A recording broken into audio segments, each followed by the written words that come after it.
Estática y resistencia de materiales, Grupo 73, Universidad Nacional Abierta y a Distancia, fase 5, trabajo colaborativo, diseño de una cercha, presentado por Erika Lorena Garzón Martínez, código 1-118-198-201. En esta presentación vamos a tratar temas relacionados con el diseño de una cercha en abanico.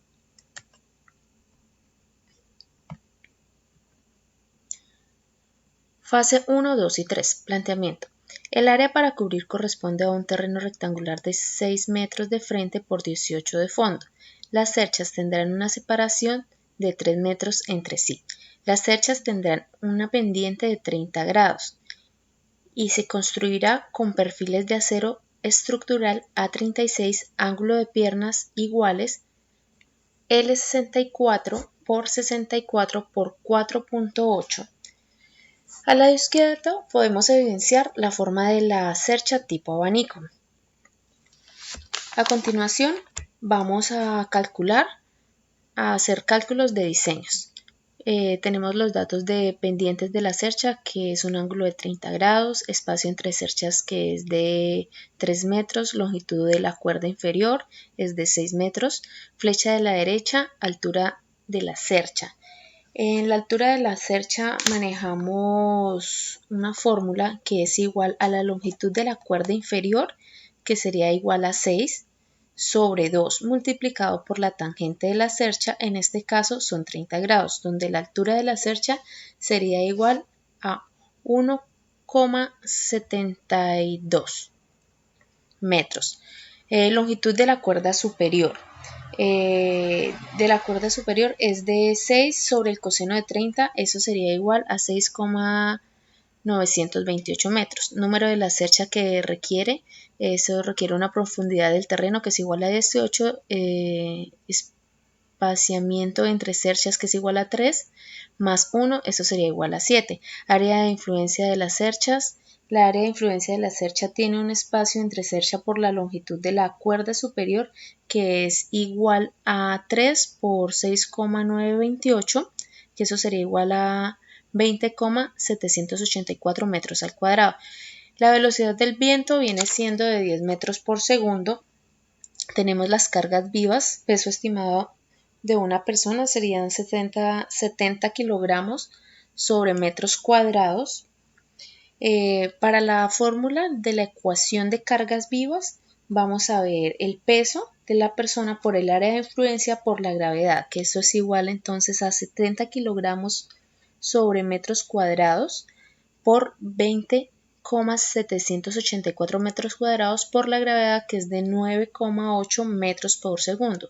Eso sería las cargas vivas de 14,27 kilogramos por metros sobre segundos al cuadrado.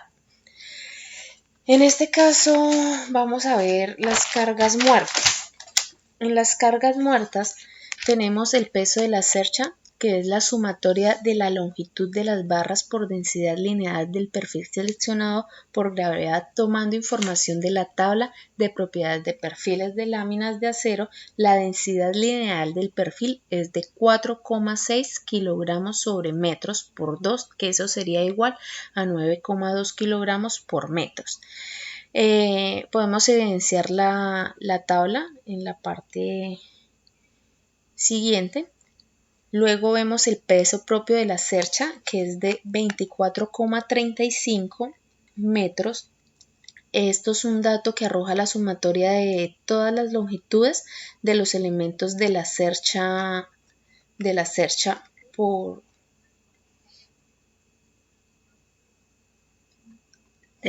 Bueno, continuamos. Estos serían metros por 9,2 kilogramos sobre metros por la gravedad, que sería 9,81 metros sobre segundos al cuadrado. Esto es igual a 2197,6362 newtons. Peso de las correas, sumatoria de la longitud de las correas por densidad lineal de la celosía de acero con densidad lineal de 5 kilogramos metros, además de que será 4 tejas, el número de correas es el número de tejas más 1, entonces sería 4 más 1 igual a 5, como son 2 pendientes, entonces son 10 correas, la longitud de las correas será de 10 por 3 metros, ancho del área de influencia, que sería igual a 30 metros, peso de las correas, entonces sería igual a 30 metros por 5 kilogramos sobre metros por 9,81 metros sobre segundo, que sería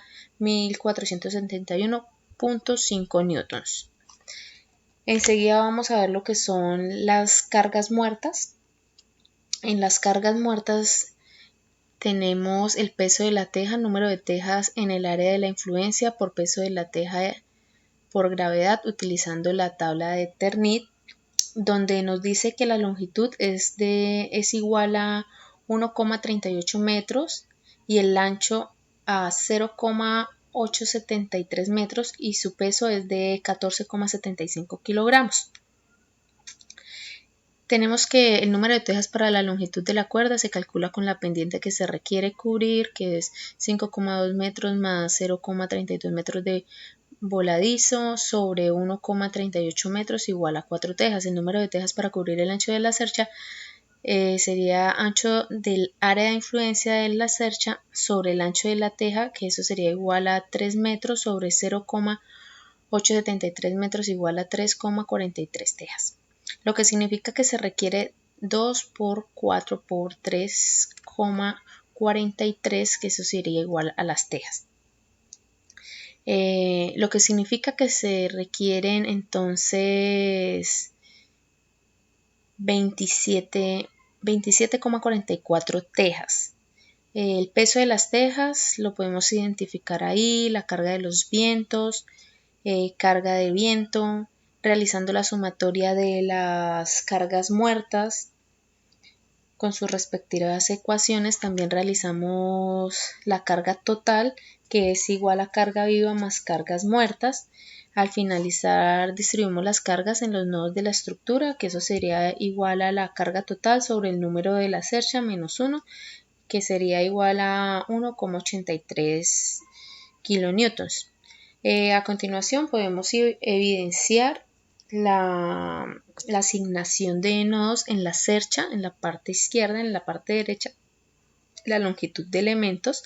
Seguimos con el diseño de una cercha. Identificamos el análisis y el cálculo de las fuerzas que actúan en los elementos estructurales de una armadura sometida a una serie de cargas particulares, presentando los resultados obtenidos durante el desarrollo de la actividad.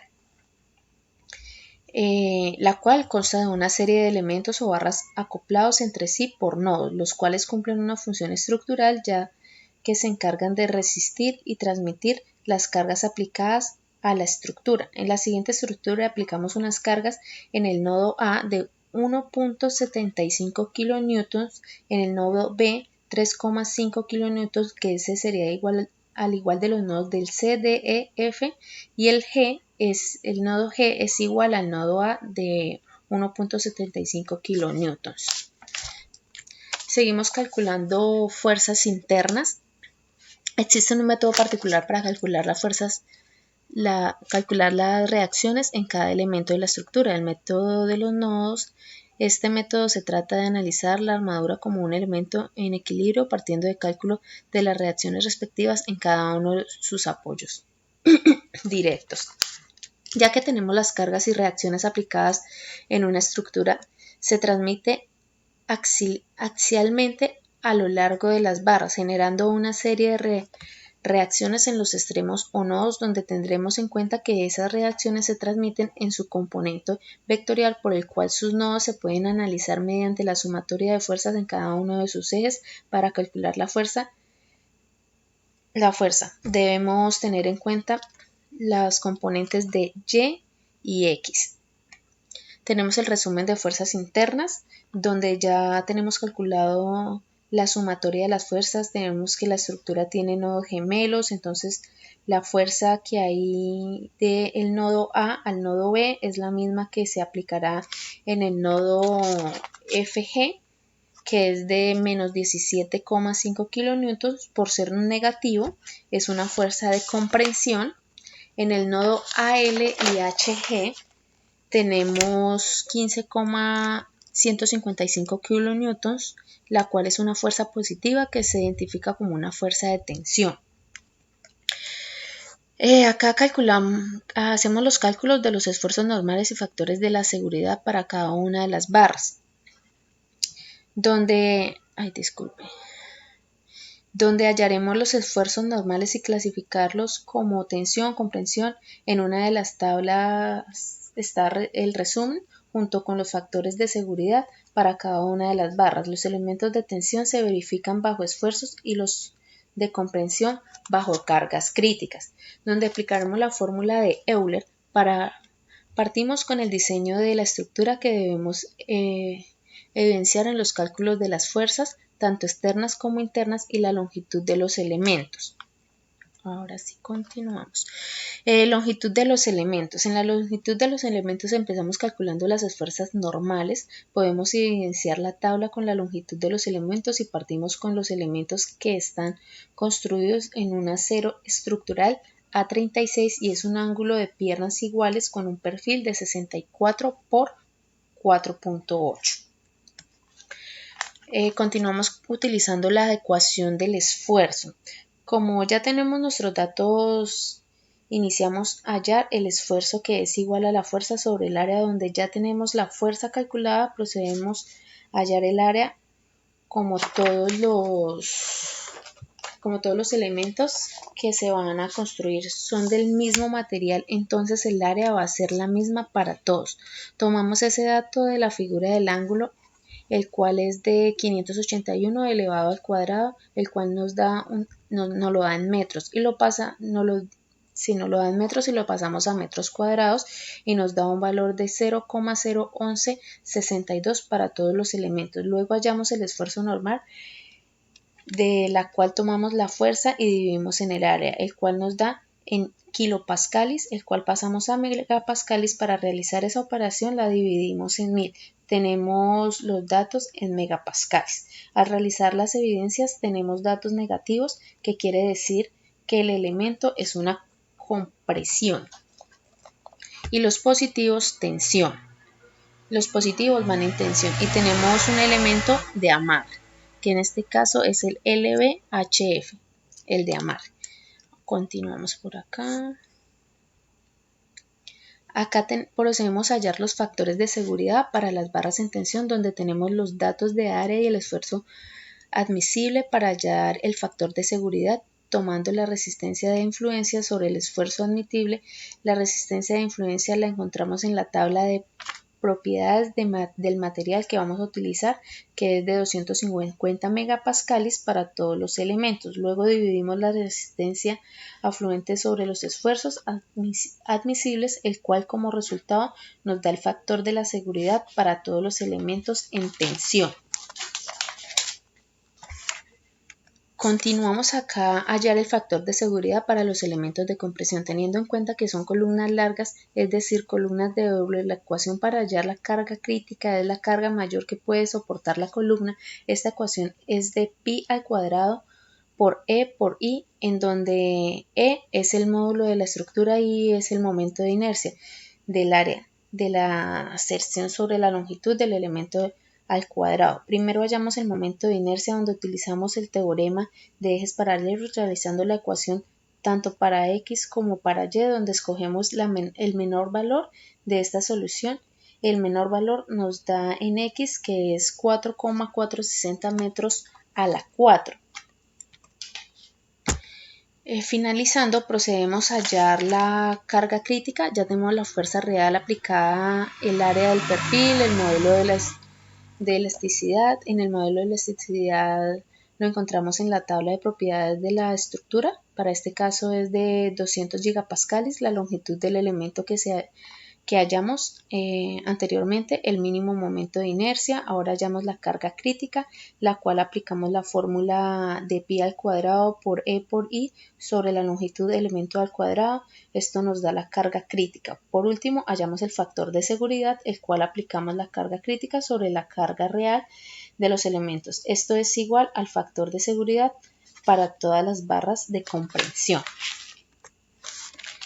Y con esto terminamos lo que es el tema de estática y resistencia de materiales. Gracias por su atención.